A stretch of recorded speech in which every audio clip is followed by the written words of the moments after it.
2019-cu ildən Araz supermarketlər şəbəkəsində çalışıram. Müharibə başlamamışdan əvvəl mağazada meyvəçi olaraq çalışırdım. Bəzi meyvəçi yoldaşlarımız müharibəyə yola saldıq həmin günü. Həmin günün sonunda bizim administratorumuz vardı həmin vaxtı. Onu yığdım ki, bəs belə-belə digər yoldaşlarla bərabər məni də çağırdılar döyüşə. O da bildirdi ki, get, Allah yolu açıq eləsin. Və həmin günü mən hazırlaşdım, səhəri gəldim mağazaya. Mağazada sağollaşdım hamısı ilə birlikdə. Mən də müharibəyə yollandım. Əslində müharibədə olduğum vaxtı heç təsəvvür elə bilmirdim ki, yəni qayıdaram mən də yenidən Arazda işləyərəm.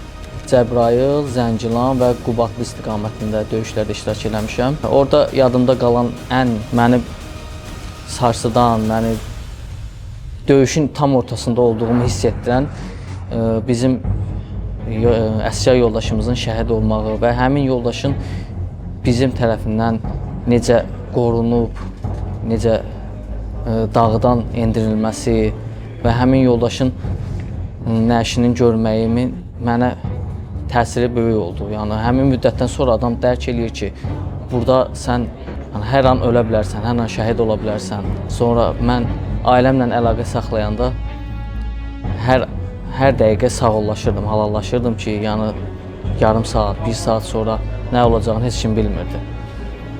Və həmişə deyirdim ki, qismətdir, inşallah qayıdaram, inşallah şəhid olaram. Qismətlə heç birini bilmək olmaz. Mənim mağazamda işlədiyim rəhbər heyətlər mənlə əlaqə saxlaya bilməyəndə ailəmlə əlaqə saxlayırdılar. Mənim necə olduğumu soruşurdular, maraqlanırdılar. Neçə dəfə mən evlə əlaqə saxlayanda deyirdilər ki, filan kəs yığıb səni, hərdən tez-tez soruşur səni. Və həmin vaxtlarda mən fikirləşdim ki, bu sadəcə bir iş yeri deyil. Mənim ikinci ailəmdir. Məni axtarırlar, dəyər verirlər.